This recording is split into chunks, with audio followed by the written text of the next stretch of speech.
ఎప్పుడైనా ఎవరైనా అడిగితే నీ ఫేవరెట్ టైప్ ఆఫ్ మూవీస్ ఏంటి అని, అప్పుడు నా సింపుల్ ఆన్సర్ ఒకటే ఉంటుంది నా మైండ్లో, హారర్ మూవీస్. సో అలానే కొన్ని రోజుల ముందు నేను ఇంకా మా అన్నయ్య అన్నబెల్ కమ్స్ హోమ్ చూస్తూ ఉన్నాం. ఆ మూవీ అయిపోయిన తర్వాత నన్ను అడుగుతాడు, అరే నువ్వు ఈ మూవీలో ఉంటే ఏం చేసేవాడివి అని. అప్పుడు నా సింపుల్ ఆన్సర్ ఒకటే ఉంటుంది, నేను చచ్చిపోయేవాడిని. ఇంకేం చేయగలను నేను? ఒక హారర్ మూవీలో నన్ను పడేస్తే నేనేం చేయగలను? అక్కడి నుంచి మా అయితే పారిపోగలను అంతే. కానీ ఎప్పుడైతే నేను దీని గురించి ఇంకా ఆలోచించానో అప్పుడు నాకు రియలైజ్ అయింది హారర్ మూవీస్లో సర్వైవ్ చేయడానికి మల్టిపుల్ వేస్ ఉన్నాయని. అందుకని ఈరోజు మనం కొన్ని హారర్ మూవీస్ని చూడబోతున్నా. వీటిలో నేనుంటే ఈజీగా సర్వైవ్ చేయగలను. సో టైం వేస్ట్ చేయకుండా స్టార్ట్ చేద్దాం.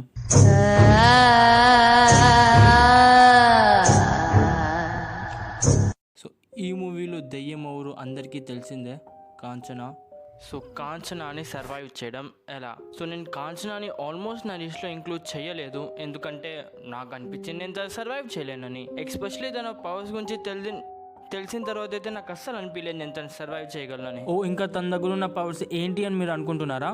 చెప్తాను వినండి. Teleportation, shape shift, possess, mind control, ఈ పవర్ని ఏం పిలుస్తారో అది. తను చాలా ఫాస్ట్ కూడా.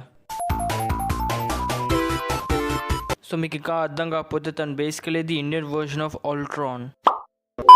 ఇన్ని పవర్స్ ఉన్నాయని తెలిసిన తర్వాత కాంచనాని సర్వైవ్ చేయడం ఎలా? ఆన్ ద సర్ఫేస్ మీకు చాలా డిఫికల్ట్ అనిపిస్తుంది, కానీ నా దగ్గర సర్వైవ్ చేయడానికి 2 వేస్ ఉన్నాయి. అది చెప్తాను వినండి. సో నా ఫస్ట్ వే ఏంటంటే, అసలు ఈ గ్రౌండ్లో క్రికెటే ఆడకండి. సింపుల్. నేను నార్మల్గానే క్రికెట్ ఆడను, అండ్ ఇలాంటి గ్రౌండ్లో అయితే అస్సలే క్రికెట్ ఆడను. సో తన నా ఇంటికి రాలేదు. Simple, I survived. ఈజీ. ఇప్పుడు వచ్చేద్దాం సెకండ్, ఇంకా మోర్ డిఫికల్ట్ వే పైన. అనుకుందాం కాంచనా ఇంటికి వచ్చేసిందని, మా చుట్టే తిరుగుతుందని. అప్పుడు నేనేం చేస్తాను? లాస్ట్ సీన్లో మీరు చూస్తే ఈ బాబా వీళ్ళతో అంటాడు, మీరు కాల్చిన బాడీని కాల్ చేస్తే తను మీ దగ్గరికి రాదని. అండ్ వీళ్ళు తవ్వి తీసుకెళ్తారు కాల్చడానికి ఆ బాడీని. కానీ ఇక్కడ వీళ్ళు చేసిన పెద్ద తప్పు ఏంటంటే, సడన్గా కాంచనా వీళ్ళ ముందుకు రాగానే వీళ్ళందరూ భయపడి బాడీని పడేసి పారిపోతారు. బ్రో, నువ్వు 3 సెంటీమీటర్స్ దూరం ఉన్న బాడీని పడేయడానికి అండ్ నువ్వు పారిపోతున్నావు. అఫ్ కోర్స్ తను మీ అందరినీ చంపేస్తుంది. నేనుంటే డెఫినెట్లీ ఆ బాడీని పడేసేవాడిని. నేను భయపడవాడిని సడన్గా ఈ మొహం నా ముందుకు వస్తే. కానీ అట్లీస్ట్ నేను బాడీని పడేశాను, నేను సర్వైవ్ చేశాను. ఈజీ. మీ అందరికీ తెలిసి ఇది ఎలా వెళ్ళబోతుందో. చంద్రముఖిది చాలా బేసిక్ స్టోరీ యాక్చువల్లీ. ఒక వెల్తీ ఫ్యామిలీ ఉంటుంది. ఆ వెల్తీ ఫ్యామిలీ ఒక ప్యాలెస్లో ఉంటారు. అండ్ ఆ ప్యాలెస్లో ఒక డోర్ ఉంది, ఒక స్పెసిఫిక్ డోర్. దాన్ని ఎవ్వరు తెరవకూడదు, దాని లోపలికి వెళ్ళకూడదు. కానీ మన హీరోయిన్ గంగా ఒక సిటీ గర్ల్ కాబట్టి ఇదంతా తనకి ఎక్కడ తెలిసి వస్తుంది. సో అదే క్యూరియాసిటీ టోరీ దాని లోపలికి వెళ్ళిద్ది. అప్పటి నుంచి ఇంట్లో చాలా విచిత్రమైన విషయాలు స్టార్ట్ అవుతాయి. లైక్ ఫిష్ పాట్స్ పగిలిపోవడము, సౌండ్స్ విడిపోవడం రాత్రి. ఇదంతా తెలుసుకునే వాళ్ళ హస్బెండ్ ఒక సైకియాట్రిస్ట్ని పిలుస్తారు. అండ్ ఆ సైకియాట్రిస్ట్ కొన్ని రోజులు అక్కడనే ఉండి అబ్జర్వ్ చేస్తారు. అండ్ అతనికి ఏం తెలుస్తుంది అంటే, అసలు మొత్తం ఇంట్లో అసలు దెయ్యమే లేదు. గంగా ఒక మెంటల్ కండిషన్ని డెవలప్ చేసుకుంది. దీంట్లో తనే చంద్రముఖి అని అనుకుంటుంది. సో మొత్తం సినిమాలో దెయ్యం లేదు, జస్ట్ ఒక మెంటల్ పేషెంట్తో మనం డీల్ చేస్తున్నాం. సో ఒక మెంటల్ పేషెంట్ని ఎలా సర్వైవ్ చేయాలి? దాన్ని కొట్టి పడేయండి.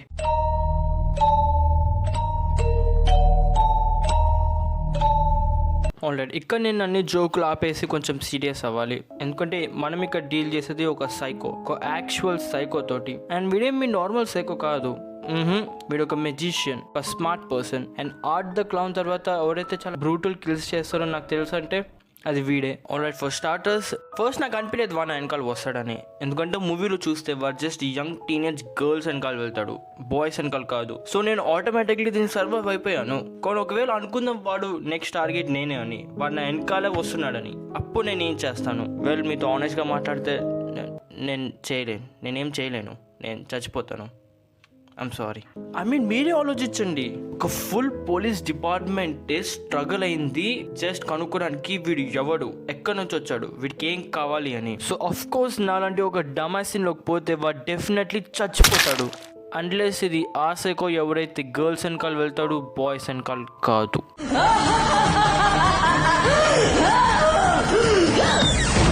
రాజు గారి గది. Why the fuck is this on the list? నాకు కూడా తెలియదు. లాస్ట్ మూమెంట్లో ఆలోచించాను ఇది పెడదామని. సో ఈ మూవీలో ఏముంటుందంటే ఒక షో ఉంటుంది అండ్ ఆ షోకి కొంతమంది కంటెస్టెంట్స్ని సెలెక్ట్ చేసి ఒక క్యాసిల్లోకి పంపిస్తారు. అపారెంట్లీ ఆ క్యాసిల్ ఒక హాంటెడ్ క్యాసిల్ అండ్ ఎవరైతే దాంట్లో దయ్యం ఉందో లేదో కనుక్కుంటారో వాళ్ళకి 3 crores ప్రైజ్ మనీ ఇస్తారు. కానీ ఇక్కడ మైండ్ పోయే ట్విస్ట్ ఏంటంటే అసలు క్యాలెస్లో దయ్యమే లేదు. వీడున్నాడు కదా, వీడే మొత్తం నడిపిస్తున్నాడు. ఇదంతా వీడే ప్లాన్ చేసిండు. సో ఇదంతా ఒక సెటప్ అంతే, దయ్యం లేదు ఏం లేదు.